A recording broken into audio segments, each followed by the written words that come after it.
What's good, YouTube family? So I'm super excited to be doing this video today, but a little disappointing that I'm not bringing to you guys the rat rack video.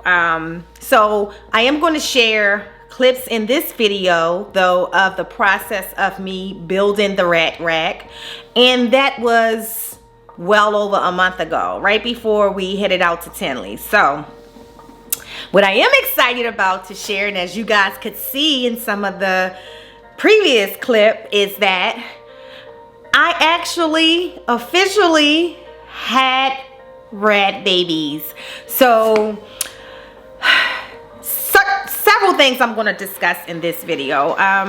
One being the fact that I never ever thought that I could even bring rats into my home. So I want to just kind of share what my experience has been like. So if there's somebody else who's on the fence like I was, when it came to the point that, yes, you know, now that I'm going the route of breeding, and I've always had a lot of pet animals. I have over, I think, 24 pet animals between the lizards and the snakes. But I also have multiple breeding animals now. So it definitely made sense. Not just for convenience, but to, you know, invest in myself, or invest in us. It made sense to breed the rats. And so my biggest thing was, one, I didn't want them to get out of my house because I would die. And two, I did not want the smell of the rats to be in the home. So I guess it was a couple weekends ago, my nephew came over to do some work, and I didn't even tell him that I was breeding rats on purpose. And this actually would have been cleaning day for the rats, right? So I asked him, I said, did you smell anything when you came in the house? And he was like, you know, Aunt Nicole, I never smell anything when I come in your house. You know, we never even can tell that you have dogs, which I do. I have 2 dogs, used to be 3, but 2. And I said, look, and showed him where the rats were. And he couldn't smell a thing, and I just wanted to make sure it wasn't me. So my experience have been that the smell doesn't bother me at all, and they're in the house. They're not out in the garage where the lizards are. They're in one of the bathrooms in the house that we don't use. So we pretty much just made that the room for them. So I don't smell anything. My regimen is, alright, so my regimen for keeping it fresh in the rat room is that I actually use this, and I love it. It is KT Clean and Cozy 14-day odor control. And I actually clean the rats once a week. The ASFs probably every 10 to 14 days if necessary. I will do it on the 10th day, but most of the time 14 days is fine with them. But the rats I do every 7 days. This holds for 14 days. I spot clean if, like, say if I feed them something and they just kind of make it junky, or one of the little paper toys I give them, they just shred it up. I'll take that out midweek and put in fresh, like, things for them to play on or play with. But for the most part, this just once a week, and it's fine. I mean, this has a lavender scent. This particular one, there are different scents that I have over there.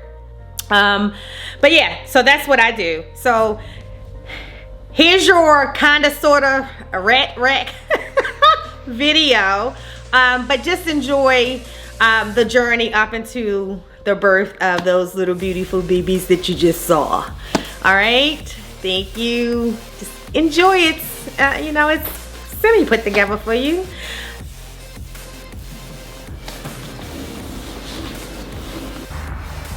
All right, so guys, we're on our way to Lowe's to pick up these pans so I can start the attempt to build a rat rack. I'm supposed to be doing this on my own without any help from my husband. So let's see how that goes.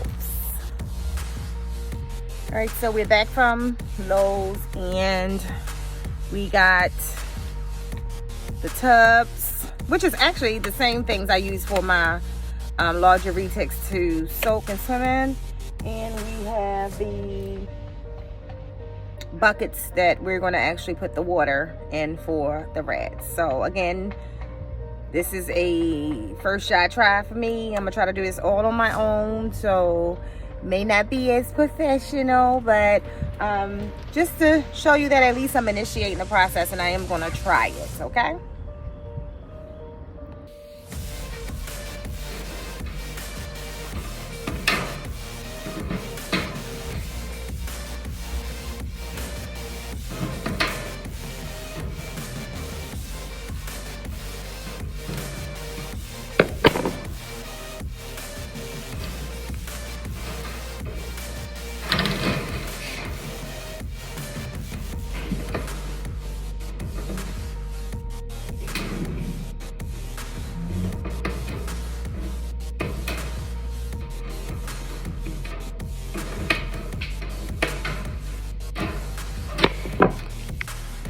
So I had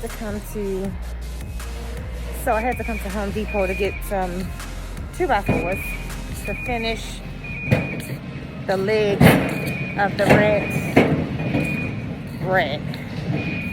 And I hate coming here.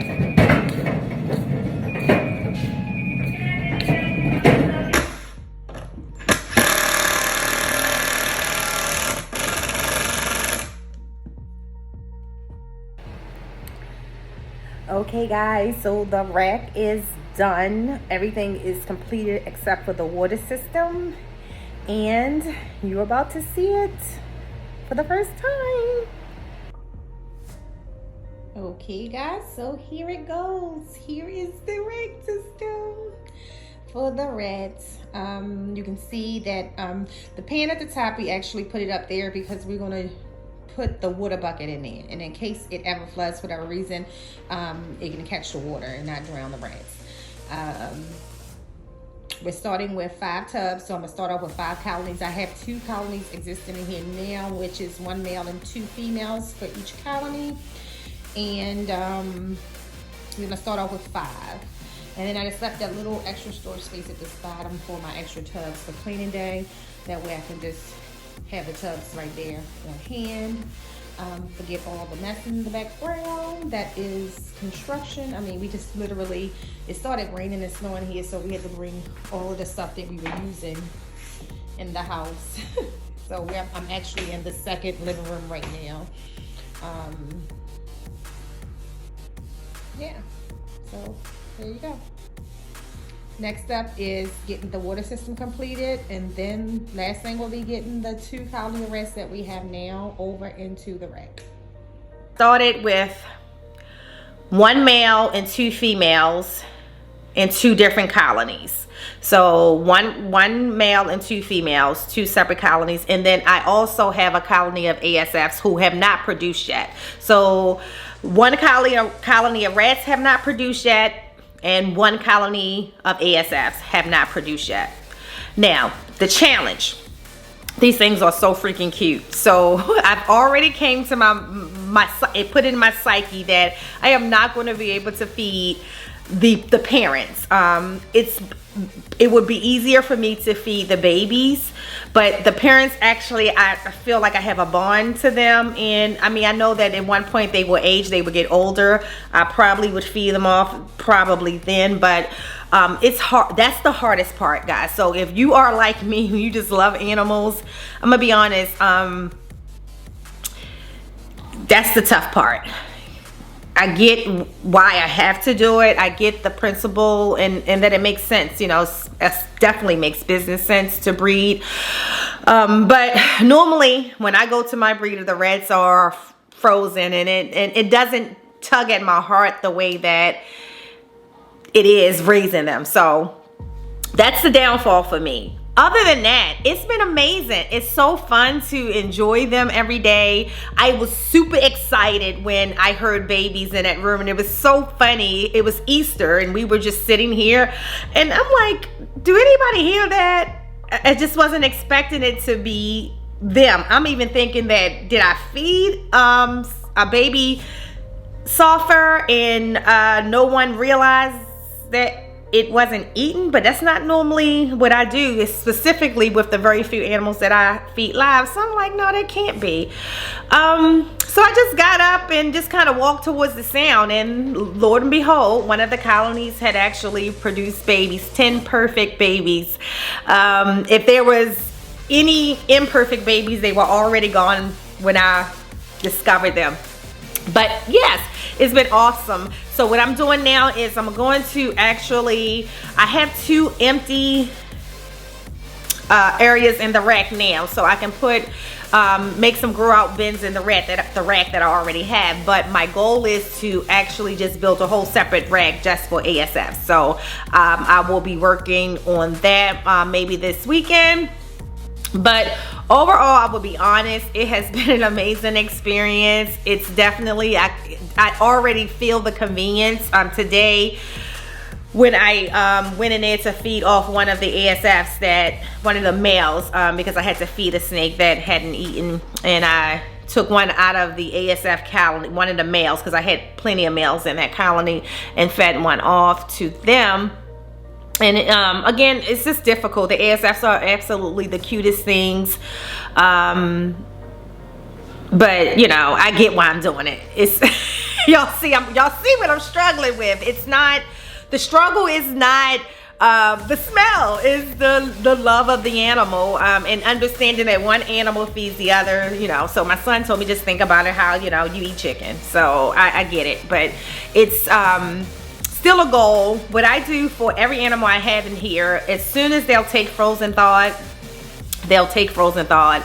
And then at that particular point, if I get everybody on frozen thawed, then I would have to take that step of educating myself further on actually going through the process of euthanizing and storing frozen thawed. But still, it would be my stock animals that I've raised. I know what they would have eaten. I would know that they're healthy.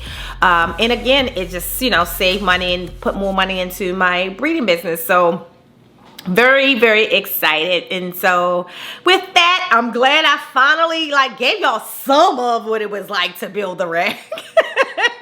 But it's not the official video. Maybe down the line I'll do an official video. I'm still waiting for Keisha from Keys Constricted to do one. So hopefully she'll produce one beforehand, and it wouldn't even be necessary for me to do one. All right. Peace.